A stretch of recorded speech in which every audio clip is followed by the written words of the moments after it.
Well, after he told us in verse 10 to put on the new man, he tells us in this verse what virtues to put on with him. Let's look at them again carefully, please. Put on, therefore, as the elect of God, holy and beloved, bowels of mercies. Now, that word bowels, when it's used like this, refers to the seat of one's affections. And the word mercies refers to one's pity and compassion. So, we're to have a heartfelt pity and compassion for others. In fact, the kind that brings tears. And for Christians, that should come easy. Because as Matthew Henry says, we who owe so much to mercy ought to be merciful to all. Paul next mentions kindness, which speaks of being gentle and good towards others, of being kind to their feelings, of caring for their well-being. Next on the list, humbleness of mind. Now, Thayer describes that virtue as having a humble opinion of oneself, a deep sense of one's littleness. So true humility is first bred in the mind.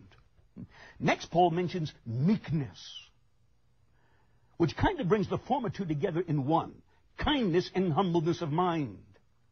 A meek person never resists God's will or retaliates against others. And what exactly is meekness? Worsby tells us, meekness is not weakness. He says it is power under control. However, of all of the virtues listed here, it's probably the least desired by Christians. Why? Because the life of a meek person seems so insignificant. I mean, what could you ever achieve living like that, people say? Much in every way.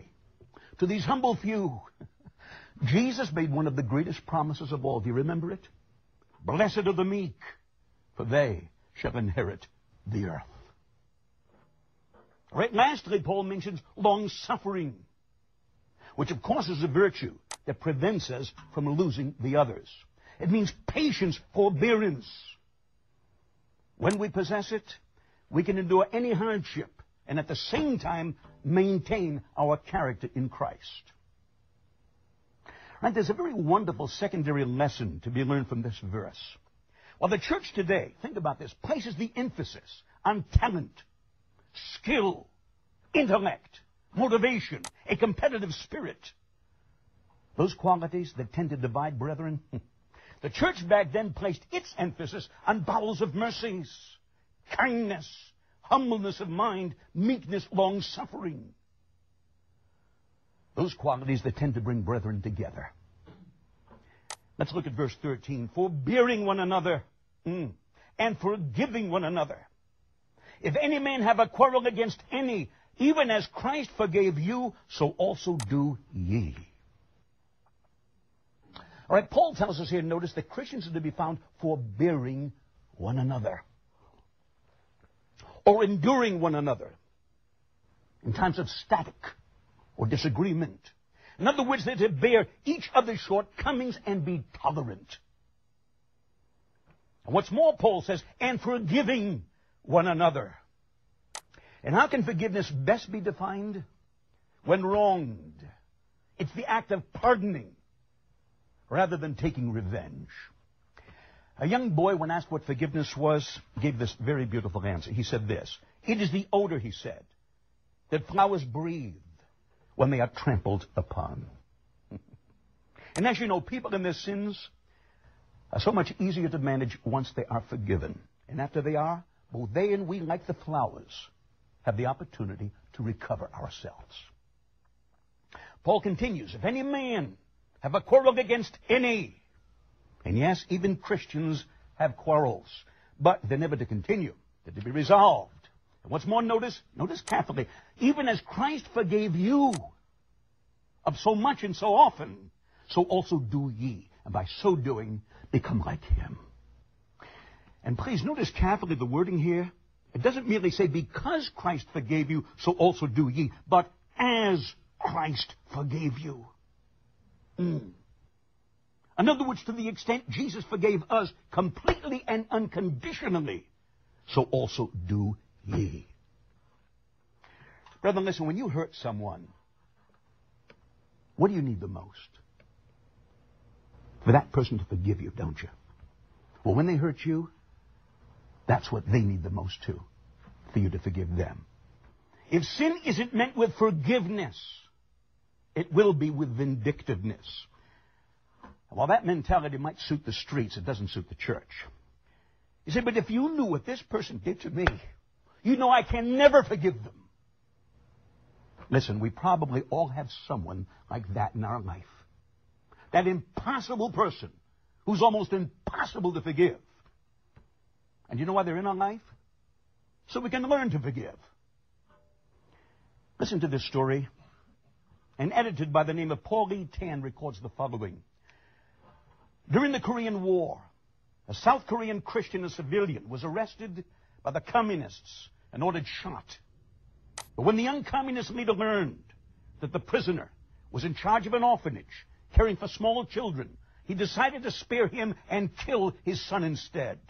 So they shot the 19-year-old boy in the presence of his father. And later, the fortunes of war changed, and the young communist leader was captured by the United Nations forces, tried and condemned to death. But before the sentence could be carried out, the Christian, whose boy had been shot, pleaded for the life of the killer. He declared that he was young, that he really did not know what he was doing. Give him to me, said the father, and I'll train him. The United Nations forces granted the request, and that father took the murderer of his boy into his own home and cared for him. Today, the young communist is a Christian pastor. And why would God expect Christians to be that forgiving? So the world can see what Jesus is like by watching us. Consider Jesus. There was enemies. Think about this. Beat him. Mocked him. Pounded nails through his body. Spit in his face. He completely forgave them. And not later, after thinking about it, but while they were doing it. So, well, I do want to forgive this person, but how can I when they make me so bitter? Remember what we considered a few weeks ago? People don't make us bitter. They simply prove that we are bitter. Listen carefully to what Jesus taught us in Mark 11:26. Listen to this carefully. If you do not forgive, neither will your Father which is in heaven forgive your trespasses.